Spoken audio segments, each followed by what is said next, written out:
Hello everyone, today's topic is an extra ordinary feet जो कि Cambridge connection class 7 का first chapter है। I am thinking that I should start the series on the Cambridge connection class 7। तो अगर आपने अभी तक मेरे चैनल को सब्सक्राइब नहीं किया है then please hit the bell icon button of study table channel, because आपको यहाँ पर ऑलवेज न्यू वीडियोज़ मिलती रहेंगी and this is of course the best explanation for the best students. Okay, तो आज हम इस चैप्टर में कुछ पर्सन्स की वेरी एक्स्ट्रा ऑर्डिनरी स्टोरीज़ पढ़ेंगे जो अपनी लाइफ में कुछ प्रॉब्लम्स होने के बावजूद भी बहुत अच्छा परफॉर्मेंस करते हैं। आपने नाम तो सुना ही होगा, Olympic games and Commonwealth games, जिसमें अभी नीरज चोपड़ा ने एंड मीराबाई एंड बहुत सारे डिफरेंट पर्सन्स हमारे इंडिया के, उन्होंने भी बहुत अच्छा परफॉर्मेंस किया है। इसी तरीके से कुछ पर्सन्स है जिसकी एक्स्ट्रा ऑर्डिनरी स्टोरी है और इससे आई एम प्रिटी श्योर आपको भी बहुत सारी इंस्पिरेशन मिलेगी। तो चलिए हम इस स्टोरी को शुरू करते हैं and once again it is my request to all of you, please subscribe and hit the bell icon button and also give a like, एक लाइक तो। On 25 May 1935 at the big 10 track and field championships at an athletic field in the University of Michigan, Jesse Owens sat nursing his injured back. He was not really sure whether he would be able to complete even one race that day. Okay. तो ये बात है 25 May 1935 की, जबकि big 10 track and field championships में athletic field में athletics का एक फील्ड होता है अलग से, और ये फील्ड कहाँ पर था? At the university of Michigan की यूनिवर्सिटी में एक पर्सन है जिसका नाम है जेसे ओवेंस। वो उस समय बैठे थे अपने इंजर्ड बैक के साथ, उनके स्पाइनल कॉर्ड में थोड़ा सा प्रॉब्लम हो गया था and at that time he was not really sure कि आगे वो compete कर भी पाएंगे या नहीं। इट मीन्स वो उस दिन रेस में जंप में पार्टिसिपेट कर भी पाएंगे कि नहीं, because he was a jumpers. वो एक जंपर थे, लॉन्ग जंप, हाई जंप ऐसे होता है, तो उस तरीके के उसमें खेल में उन्होंने पार्टिसिपेट किया था। आप यहाँ पर इनकी इमेज देख सकते हो। He is really a very inspirational person I can say, because that एक सोचो, एक पर्सन की इतनी इंजरी है और उसके बाद वो वर्ल्ड रिकॉर्ड्स ब्रेक करता है। यस, वो वर्ल्ड रिकॉर्ड्स ब्रेक करता है in that condition. It's really very inspirational. चलिए आगे पढ़ते हैं स्टोरी को। He consulted his university coach Larry Snyder and they decided that Owens should just take one event at a time. Okay, तो spinal cord में problem होने के कारण वो अपने यूनिवर्सिटी कोच से कंसल्ट करते हैं एंड कोच का नाम है Larry Snyder. And Larry Snyder and other जो डॉक्टर्स वगैरह होते हैं वो डिसाइड करते हैं दैट जेसी ओवेंस ओनली एक टाइम में एक ही इवेंट खेलेंगे, यही उनके लिए बेटर रहेगा। After each event they would decide whether Owens would participate in the next depending on how bad Owens back felt. तो एक इवेंट खेलने के बाद वो लोग डिसाइड करेंगे कि वो दूसरे में पार्टिसिपेट कर सकते हैं या नहीं, बिकॉज उसके बाद ही ये डिसाइड होगा दैट उनका बैक, अब उनका स्पाइनल कॉर्ड कैसा है। At 3:15 p.m., Owens ran in the 100-yard dash. He finished with an official time 9.4 seconds, equaling the world record. Okay, जब वो फर्स्ट टाइम पार्टिसिपेट करते हैं फर्स्ट इवेंट में, ये 3:15 की बात है, तो उस समय वो 100-yard dash 100 गज की दूरी पर दौड़ते हैं और उस समय वो ऑलमोस्ट जो कि एक वर्ल्ड रिकॉर्ड था उसके इक्वल में ही आते हैं। 9.4 सेकेंड्स में उसको जंप कर लेते हैं। 10 minutes later in the long jump event, Owens jumped only once to avoid straining his back. Jumpers usually get 3 jumps, of which the longest jump counts. Okay, तो 10 मिनट बाद, इट मीन्स 3:15 के 10 minutes बाद Owens एक बार और jump करते हैं और वो सिर्फ एक ही बार जंप करते हैं। वो अपने दर्द से बचने के लिए सिर्फ एक बार जंप करते हैं एंड यूजुअली जंपर्स क्या करते हैं, 3 बार जंप करते हैं, 3 टाइम्स, और उसके बाद 3 टाइम्स का जंप उनका काउंट होता है। लेकिन ये बचने के लिए सिर्फ एक ही बार जंप किए, बट इनक्रेडिबली उस 1 टाइम के जंप में भी Owens battered the world record by half a foot in his single jump. तो अपने सिंगल जंप में पहले के वर्ल्ड रिकॉर्ड जो बना हुआ था उसको उन्होंने तोड़ दिया। Yes, this world record lasted for 25 years before it was beaten. और ये जो रिकॉर्ड इन्होंने तोड़ा था ना, it was actually lasted for 25 years। 25 साल से इसको किसी ने भी नहीं तोड़ा था।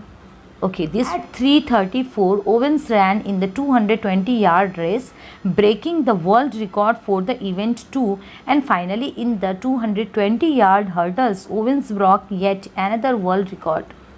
तो 315 पर उन्होंने शुरू किया एंड उसके बाद एक रिकॉर्ड तो ऑलरेडी तोड़ चुके थे. अब टाइम आता है 334 का, सॉरी 3.34 PM का, और उसमें ये पार्टिसिपेट करते हैं 220 यार्ड वाली रेस का, और ये एक और रिकॉर्ड तोड़ते हैं. और finally 220 yard hurdles Owens Brock yet another world record, और इसमें भी वो दूसरा वर्ल्ड रिकॉर्ड भी तोड़ देते हैं. The end of a mere 45 minutes after he started, Owens had equaled one athletic record and broken 3.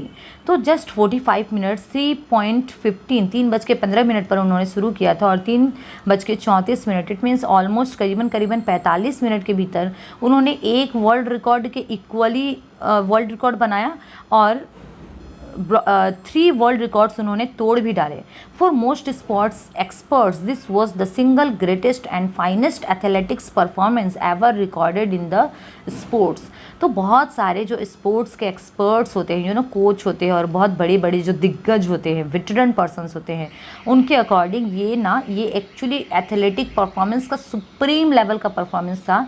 और ये जो भी रिकॉर्ड हुआ है it is really extra ordinary.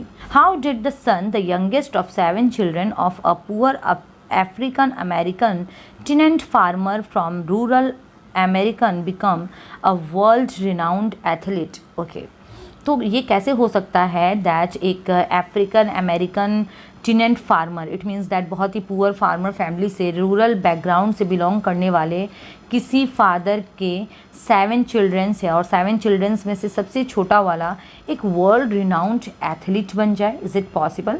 But really possible, because हमने कई बार सुना है दैट टैलेंट का कोई बैकग्राउंड नहीं होता.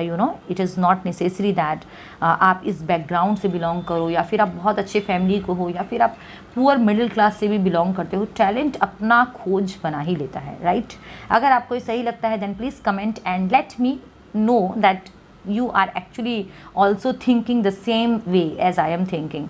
बीच में थोड़ा बहुत कन्वर्सेशन होना चाहिए स्टडी के बीच में. तो अगर आपको भी ऐसा लगता है तो आप मुझे कमेंट करके बताइए कि आप भी ऐसा ही सोचते हो या फिर आपको अगर ऐसा फील होता है कि आपने भी ऐसा कुछ देखा है अपनी लाइफ में, ऐसा कोई पर्सन जो कि एक्चुअली पुअर बैकग्राउंड से बिलोंग करता है, तो आप मुझे वो शॉर्ट में डिस्क्रिप्शन में ज़रूर बताइए कमेंट बॉक्स में. Okay, thanks. नेक्स्ट हम शुरू करते हैं.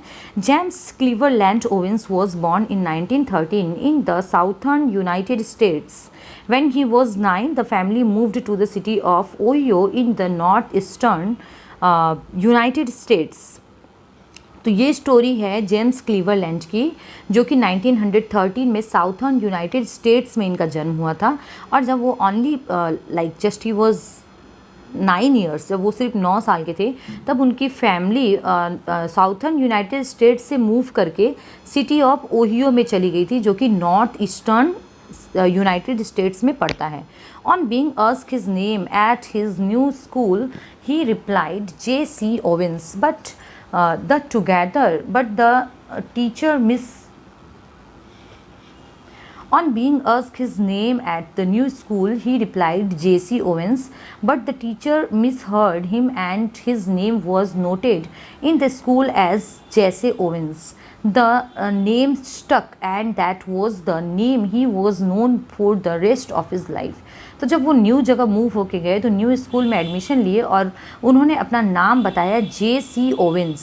जब टीचर ने पूछा तो उन्होंने बोला J.C. Owens, J for James and C for Cleveland. But teacher ने गलत सुन लिया और उन्होंने उसका नाम स्कूल बुक में नोट कर दिया J.C. Owens, J.C. ओके. और यही जो नाम था ज़िंदगी भर उनके साथ बना रहा. ये है इमेज J.C. Owens साहब की. Yes, really J.C. Owens sir, ये इनकी ही इमेज है. J.C. Owens a deep passion for athletics, especially running, when he was in junior high school. However, to help his family, J.C. had to work part-time jobs in his free times. Since J.C. could not stay on after school to practice, this was working at repair shop in the evenings. Okay, तो जैसे जो थे ना बहुत deep passionate athletics थे, it means that athletics को लेके उनका बहुत अच्छा पैसन था, स्पेशली रनिंग में वो बहुत अच्छा कर पाते थे। एंड जब वो जूनियर स्कूल में थे तो वो अपने फैमिली को हेल्प भी करते थे, यू नो, सिर्फ स्टडी नहीं करते थे, हेल्प भी करते थे। उनको फ्री टाइम में ना पार्ट टाइम जॉब भी करते थे वो। And since Jesse could not stay on after school to practice, और जैसे कि वो जैसी अपने स्कूल ख़त्म होने के बाद स्कूल में रह नहीं सकते थे प्रैक्टिस करने के लिए, he was working at a shop, repair shop in the evening, क्योंकि वो शू रिपेयर शॉप में, देखिए जूते बनाने का भी काम भी ये करते थे, बिकॉज इवनिंग के टाइम में स्कूल से फ्री होकर वो शू रिपेयरिंग का काम करते थे। हिज स्कूल कोच चार्ल्स केली allowed Jesse to practice early in the morning before classes. Owens always said that he owed his success to the support he received from relay. Okay. तो उनके coach भी इतने अच्छे थे, उसको बहुत support करते थे। वो अगर इवनिंग में प्रैक्टिस नहीं कर पाते तो उन्हें अलाउ किया गया था कि तुम मॉर्निंग में प्रैक्टिस कर सकते हो। और ओवेंस भी सक्सेस मिलने के बाद भी ऑलवेज सपोर्ट करते हैं और ये इस चीज़ को एक्सेप्ट करते हैं कि उनके जो कोच थे जिनका नाम था चार्ल्स रिले, उन्होंने उनको काफ़ी सपोर्ट किया है। His dedication to athletics continued during his later school years when he became famous after his performance at the National High School Championship in Chicago in 1933. He equaled the world record at the time for the 100-yard dash and jumped an exceptional 7.56 meters in the long jump. Ode had become a national figure in athletics. उनका जो passion था athletics को लेकर ये continue रहा even after school के बाद भी, और वो बहुत ज़्यादा फेमस हो गया उस समय जब उन्होंने शिकागो में एक हाई स्कूल चैम्पियनशिप बोल के एक कंपटीशन हुआ था, उसमें उन्होंने परफॉर्मेंस किया था और उस समय वो बहुत ज़्यादा फेमस हो गए थे। Why? Because he equalled the world record, क्योंकि उस समय उन्होंने 100 यार्ड डैश में एक वर्ल्ड रिकॉर्ड के ऑलमोस्ट इक्वल में ही परफॉर्मेंस किया था। और वो क्या था? And jumped an exceptional 7.56 metres, उन्होंने 7.56 मीटर्स का एक्सेप्शनल जंप लगाया था। Owens had become a national figure in athletics, और इस परफॉर्मेंस के बाद ओवेंस अब एक नेशनल फिगर बन चुके थे। Given the Owens' slender means, it would have been difficult for him to continue with athletics, but luckily his father found a steady jobs. Okay. तो जैसे कि वो बहुत ज़्यादा पतले दुबले थे तो ये उनके लिए एक डिफ़िकल्ट था, बिकॉज इतने पतले दुबले होकर अगर आप एथलेटिक में कंटिन्यू करते हो तो ये आपके लिए मुश्किल हो जाता है। But his father found a study job. Owens could now attend college eight Ohio state university, but उनके फादर ने उनके लिए एक सीधा साधा जॉब खोज दिया था जो कि उनके लिए बेटर रहे, और अब वो अपने ओहियो कॉलेज में प्रैक्टिस के लिए भी जा सकते थे, ओहियो स्टेट ऑफ यूनिवर्सिटी में प्रैक्टिस के लिए भी जा सकते थे। There he soon came to be known as the bucket bullet in recognition of his speed on the track. Owens' 45 minutes feat of athletic excellence came when he was enrolled at Ohio State University. Okay, तो actually जब वो play करते थे तो वो इतना अच्छा play करते थे कि उनको बक आई बुलेट बोलकर भी जाना जाता था। वाई? बिकॉज उनकी टीम का नाम बक आई था और वो उसमें बक आई बुलेट के नाम से जाने जाते थे। और उन्होंने 45 मिनट्स फीट ऑफ एथलेटिक में एक्सीलेंस किया था, इट मीन्स अच्छा खासा परफॉर्मेंस दिया था, और उसी समय से वो ओहियो स्टेट यूनिवर्सिटी में भी एनरोल्ड हो गए। It means that Ohio state university के वो एक टीम पार्टिसिपेटर बन चुके थे। Owen's next great moment was during the 1936 Olympic in Berlin. By this time, Owens was a world-renowned athlete whose feats were already spoken of with awe over the space of a week. Okay, तो अब उनका next moment जो great moment था उनकी life में वो था 1936 Olympics जो कि बर्लिन में हुआ था। और इस टाइम तक ओवेंस अब बहुत रिनाउंड पर्सन बन चुके थे, बहुत ही रिनाउंड, इट मीन्स बहुत फेमस एथलेटिक बन चुके थे। और उनके जो फीट थे ना, उनके जो पाँव थे, वो खुद ही उनके बारे में बताते थे that how famous and how intelligent and how like very super powers he have. Over the space of week Owens demonstrated to the world at large His dominance of track and field events. On 3 August 1936, Jesse won his first gold medal for the 100 meters event. तो 3 अगस्त 1936 को जैसे ने first time अपना first gold medal 100 metres के लिए जीता था. This was followed on 4th August 1936 by the long jump. Owens had nearly been disqualified from this event. His first two jump in the qualifying round had been declared foul as he had crossed the takeoff line on both attempts. Okay, तो 3 अगस्त को तो उन्होंने first gold medal जीता था but second time 4 अगस्त को उनके लिए बहुत ही ख़राब दिन था वो, बिकॉज उनको डिसक्वालीफाइड कर दिया गया था, ऑलमोस्ट डिसक्वालीफाइड, बिकॉज उन्होंने जो 2 अटैम्प्ट्स किए थे क्रॉस करने के लिए वो दोनों ही फाउल डिक्लेयर कर दिए गए थे. फाउल डिक्लेयर बिकॉज जो भी गेम होता है उसके कुछ रूल्स होते हैं और वो टेक ऑफ लाइन को क्रॉस करके जंप कर रहे थे, तो ये तो गलत है ना. उन्होंने बाई इंटेंशन ऐसा नहीं किया था, but it was just done, उनसे ऐसा हो गया था. Owens was flustered because he was now left with only 1 jump to qualified. और अब उनके पास सिर्फ एक ही चांस था जिससे कि वो अपने आप को क्वालिफाई करवा सकते थे. At this moment, one of the other competitors, Luz Long, decided to give him some advice. और इस टाइम में एक प्लेयर था जिसका नाम था लज लॉन्ग, उन्होंने उनको कुछ एडवाइस दिया. Luz told Owens to jump from a distance way before the takeoff line for final jump. He was sure that Owens could easily jump the qualifying distance even with a jump from a distance that was well short of the takeoff mark. Okay. तो लज long ने जैसी को ये advice दिया that you should jump from the distance. वो जो take off line रहती है उस लाइन से भी बहुत पहले से ही तुम जंप कर जाओ, बिकॉज उन्हें ये बिलीव था कि वो ईज़िली उस डिस्टेंस को भी आराम से क्लियर कर लेंगे और एक्चुअली जहाँ तक पहुँचना है वो भी क्लियर कर लेंगे. Owens took his advice and qualified on his last jump. और ओवेंस ने भी उनके एडवाइस को एक्सेप्ट किया और लकीली वो लास्ट जंप में क्वालिफाइड हो गए. Eventually Owens beat Long in the finals to win the gold medal and Long was the first to congratulate him, Owens declared later. तो उसके बाद वो फाइनल्स के लिस्ट में भी आए और उसके बाद उन्होंने गोल्ड भी जीता और उसके बाद लॉन्ग उनको सबसे पहले कॉन्ग्रेचुलेट किए दैट तुमने गोल्ड जीत लिया है. एंड ओवेंस ने इस बात को डिक्लेयर किया था. वो अपनी सक्सेस के बाद ओवेंस ने डिक्लेयर किया that you can melt down all the medals and cups I have and they would not be plating on the 24 carat friendship I felt for Luz Long at this moment. तो ये Owens का कहना था कि मेरे पास जितने भी medals and cups है अगर तुम उसको मेल्ट कर दो, हम सोने को पिघलाते भी हैं, तो उसको पिघलाने के बाद भी 24 कैरेट फ्रेंडशिप के जितना प्योर वो सोना नहीं निकलेगा. And this is the feeling that जैसे हैव फॉर लज लॉन्ग. तो लज लॉन्ग के बारे में जैसे ने कुछ ऐसा स्टेटमेंट दिया था. It is really very nice. तो आप मुझे कमेंट करके बताइए अगर आपकी लाइफ में भी ऐसा ही कोई दिलचस्प फ्रेंड है जिसको आप ऑलवेज मिस करते हो, आपके स्कूल टाइम का हो या फिर अभी आपकी दोस्ती उसके साथ बनी हुई है, तो then please comment and tell me about him.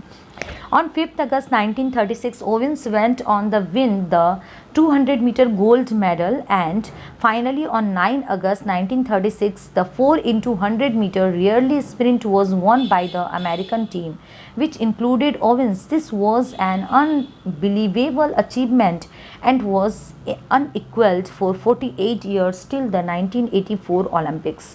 उसके बाद 5 अगस्त 1936 का टाइम आता है जब ओवेंस 200 मीटर में भी गोल्ड मेडल जीतते हैं. Oh my God, how like very supernatural thing, natural thing के बियॉन्ड वाला जो लेवल होता है उसे सुपर नेचुरल बोलते हैं. उसके बाद 9 अगस्त 1936 को वो 400 मीटर की रेस में पार्टिसिपेट करते हैं और उसमें भी अमेरिकन टीम जीतती है जिसमें उस अमेरिकन टीम में ओवेंस भी थे. So this was really unbelievable achievement. Really ये एग्जैक्टली अनबिलीवेबल अचीवमेंट ही है, बिकॉज एक फार्मर के फैमिली से बिलोंग करना एंड उनके पास मिडिल क्लास फैमिली, कॉबलर का काम करना एंड आफ्टर दैट इतने सारे achievements, really very incredible and very rare. and was unequaled for 48 years till the 1984 Olympics. और उन्होंने ये जो रिकॉर्ड बनाया था, ये रिकॉर्ड ऑलमोस्ट 48 ईयर्स तक चला 1984 ओलंपिक्स के बाद। जैसे Owens, an under privileged young man who could never have dreamed of this kind of fame, had taken the athletic world by storm in the space of just 4 years. तो जैसे Owens जो कि under privilege young man थे, under privilege means जिनके पास proper अपनी like basic need का सामान भी नहीं होता है, वो कभी सोच भी नहीं सकते थे कि वो इस तरीके का फेम उनको लाइफ में, फेम मीन्स फेमस होना, ऐसा रिस्पेक्ट, ऐसा इनकम उनको मिलेगा। एंड उन्होंने एथलेटिक वर्ल्ड में एक स्टॉर्म ले आया था, एक तूफान ले आया था जस्ट विद इन 4 ईयर्स। तो वीडियो काफ़ी लॉन्ग हो रही है और हो सकता है ये आपके इंटरेस्ट को लूज़ करे, इसीलिए मैं इसको यहीं तक रखूँगी। नेक्स्ट टाइम हम यहाँ से इस पार्ट से अपने नेक्स्ट वीडियो में चैप्टर को कंटिन्यू करेंगे। Thank you so much for watching study table.